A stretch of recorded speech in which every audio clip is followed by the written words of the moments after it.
bisa lihat banyak tuan guru atau kiai itu punya murid bukan sedikit, ribuan mereka punya murid, dan mereka belajar bukan setahun 2 tahun, ada yang 5 tahun, ada yang 10 tahun. Tapi mereka keluar dari kajian itu nggak ngerti apa-apa, kecuali apa yang mereka hafal. Yang mereka hafal Barzanji, yang mereka hafal selawatan, yang mereka hafal ini, tapi mereka nggak hafal tentang tauhid kepada Allah. Benar apa tidak saya ngomong ini? Nyata di masyarakat. Yang mereka hafal cuma zikir berjamaah setelah selesai sholat, hafal mereka. Tapi tentang tauhid mereka nggak tahu. Rincian tentang la ilaha illallah, maknanya, rukunnya nggak tahu mereka. Bagaimana ibadah kepada Allah dengan benar nggak tahu. Bagaimana kita berlepas diri kesyirikan nggak tahu. Ini nyata. Bertahun-tahun mereka ngaji nggak tahu apa-apa. Berarti si kiai, si ustadz, si dai menyembunyikan ilmu kepada muridnya. Sampai murid nggak tahu apa.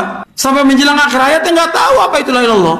Sama seperti orang-orang yang dulu dari tokoh-tokoh filsafat dan ilmu kalam, nggak tahu mereka tentang tauhid. Sampai mereka heran di akhir hayatnya, bingung, akidahnya nggak benar, sampai mereka taubat kepada Allah. Ada yang taubat, ada yang mati dalam keadaan bingung. Dari tokoh-tokoh filsafat yang terkenal, ma'ruf nama-nama mereka. Assalamualaikum warahmatullahi wabarakatuh. Alhamdulillahi wa kafa wa usalli wa usallimu ala sayyidina Muhammadin al-Mustafa wa ala alihi wa ashabihi ahli sidqi wa lafa. Asyhadu an la ilaha illallah wahdahu la syarikalah wa asyhadu anna Muhammadan abduhu wa rasuluh. Allahumma salli ala sayyidina Muhammad wa ala ali sayyidina Muhammad. Pemirsa ini rahmati Allah Subhanahu wa taala, para guru, para alim, para ulama, asatidz wal asatidzah, sahabat-sahabat Aswaja dimanapun Anda berada, sahabat-sahabat yang sedang beraktivitas dengan segala aktivitasnya, mudah-mudahan aktivitas Anda diberikan kelancaran oleh Allah Subhanahu wa taala. Mudah-mudahan apa yang kita lakukan senantiasa mendapatkan ridha dari Allah Subhanahu wa taala. Telah kita simak tadi yaitu cuplikan video dari dai Salafi Wahabi yang bernama yaitu Yazid bin Abdul Qadir Jawas. Ini beliau adalah dedengkot atau tokoh dari Salafi Wahabi. Ya, jadi dianggap pentolannya Wahabi. Ya, ini beliau mengupas tentang amaliyah Nahdlatul Ulama, amaliyah NU, yaitu tentang amaliyah Barzanji.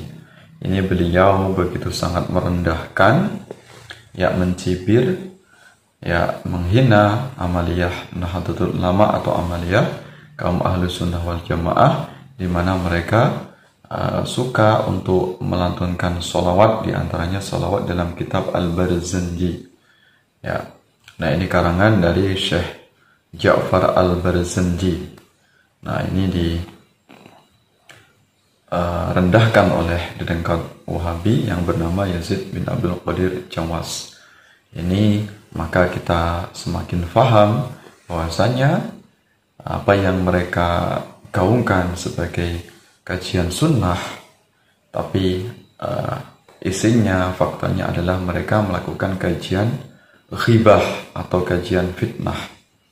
Makanya Salafi Wahabi ini lebih layak atau lebih pantas tidak disebut sebagai ahlus sunnah, tapi adalah ahlul ghibah dan ahlul fitnah. Ya, mereka hobi mencaci maki, menghina, merendahkan amaliyah sesama umat Islam, yaitu amaliyah kaum ahlus sunnah wal jamaah yang memiliki tafsir atau perbedaan amaliyah dengan Salafi Wahabi. Siapapun yang berbeda dengan mereka pasti akan mereka serang. Ya, entah itu Nahdlatul Ulama, entah itu Muhammadiyah, entah itu LDII, entah itu Ahmadiyah, entah itu Syiah, entah itu Jabariyah, Qadariyah, dan sebagainya. Seolah-olah mereka ini yang paling layak untuk masuk surga, sehingga golongan mereka inilah yang kemana-mana bawa pintu atau kunci surga. Jadi kunci surganya sudah diboikot oleh Salafi Wahabi. Nah ini jadi intinya hanya bungkusnya saja yang mereka mengatakan sebagai kajian sunnah, tapi isinya adalah kajian fitnah. Ya, fitnah, menghina, mencela sesama umat Islam yang katanya mereka mengatakan bersaudara, tapi kemudian hobi untuk melakukan tuduhan yang begitu keji. Ya, perlu diketahui oleh kelompok Salafi Wahabi termasuk kepada Yazid bin Abdul Qadir Jawas, orang ketika bersolawat menggunakan kitab Barzanji ini dalam rangka untuk mengharapkan syafaat, mengharapkan pertolongan dari Rasulullah SAW. Tentunya bersolawat menggunakan redaksi solawat manapun itu boleh-boleh saja. Ya, apakah itu dibuat oleh Rasulullah, apakah itu dibuat oleh para sahabat ataupun para ulama. Ya, karena banyak sholawat yang beredar ini juga karya dari ulama, termasuk Imam Syafi'i juga membuat redaksi sholawat. Apa kemudian kita akan berani mengatakan Imam Syafi'i ini sesat? Betapa sombongnya seandainya gara-gara Imam Syafi'i membuat redaksi sholawat kemudian dituduh Salafi Wahabi ini Imam Syafi'i sesat. Ini betapa sombongnya, betapa congkaknya mereka, ya, memonopoli surga hanya untuk kelompok mereka sendiri. Oke lah kalau seandainya mereka misalnya berdakwah atau memberikan pencerahan kepada kaum non-muslim misalnya, ya, memberikan petunjuk kepada non-muslim agar mereka sadar tentang ajaran Islam, ya, silahkan saja berdakwah. Tapi kalau kemudian mereka isinya hanya caci maki kepada sesama saudara umat Islam, ini tentu mereka yang bermasalah. Ya, ada masalah dengan hati mereka, ada masalah dengan akal pikiran mereka, ya, ada masalah dengan amaliyah mereka. Jadi amaliyah Salafi Wahabi ini bukanlah melakukan amaliyah sunnah, bukanlah amaliyah dari tuntunan Rasulullah, tapi mereka membuat amaliyah, yaitu setan atau iblis. Kenapa? Karena amaliyah iblis ini hobinya adalah mengadu domba, mencaci maki, menghina dan mencela, memposisikan diri mereka, kelompok mereka adalah paling unggul, paling mulia di antara umat Islam yang lainnya. Nah, ini betapa sombongnya mereka. Jangan harap mereka akan bisa masuk surga. Hanya keemperannya saja mereka akan diusir. Ya, jangankan mereka bisa masuk surga, mereka akan terusir dari Telaga Al-Kautsar karena akibat kesombongan mereka yang ini sifatnya adalah mewarisi dari sifat iblis. Ya, ini jadi isinya yang mereka bungkus dengan kembali kepada Al-Quran dan Sunnah, isinya adalah fitnah. Ya, jadi mereka adalah ahlul fitnah, ahlul ghibah. Nah, jadi isinya cuma mencela amaliyah di luar kelompok mereka, siapapun dia, apapun organisasinya. Ini pasti akan mereka serang, mereka cap, sesat, kafir, musyrik, munafik, zindik, dan sebagainya, ahlus syubhat, dan sebagainya. Inilah yang isinya tentang amaliyah mereka. Jadi menurut mereka, dengan mencaci maki ulama ahlus sunnah wal jamaah, mencaci maki amaliyah umat Islam yang lain, inilah yang mereka katakan sebagai amalan sunnah. Jadi menurut mereka ini mendapat pahala mulia sesuai dengan tuntunan Rasulullah kalau mereka sukses berhasil mencaci maki, melampiaskan nafsu mereka dengan menghina amaliyah umat Islam yang lain, amaliyah organisasi Islam yang lain. Jadi mereka intinya adalah pemecah belah, pengadu domba. Maka jelas dimanapun berada mereka akan mendapatkan penolakan, ya, akan mendapatkan pengusiran dimanapun berada. Kenapa? Karena mereka tidak layak untuk menyematkan diri mereka sebagai saudara muslim. Ya, mereka intinya adalah merusak persatuan, merusak ajaran Islam dari dalam. Nah, ini jadi ada pertautan antara Wahabi dengan ajaran dogma atau doktrin sekte dari Salafi Wahabi. Bagaimana Yahudi ingin merusak Islam dari dalam dengan meminjam tangan, yaitu dengan memunculkan aliran baru yang ini jelas berbeda dengan umat Islam mayoritas. Inilah yang disebut dengan Wahabi, yang mereka menamakan diri sebagai Salafi.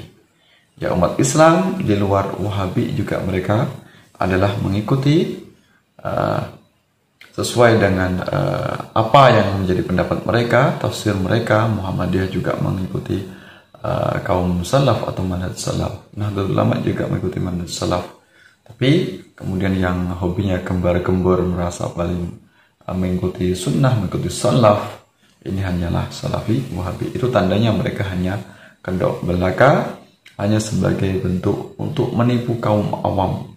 Jadi mereka bertakyah layaknya seperti Syiah, membungkus ajaran mereka begitu indah, membungkus lisan mereka begitu indah dengan lantunan ayat Al-Quran, hafalan Al-Quran dan sunnah, tapi hati mereka kotor. Ya, hati mereka congkak penuh dengan kesombongan. Nah, ini aslinya ajaran dari salafi wahabi. Ingin mengadu domba, merusak kemurnian Islam dengan mereka seolah-olah paling Islam di luar kelompok mereka.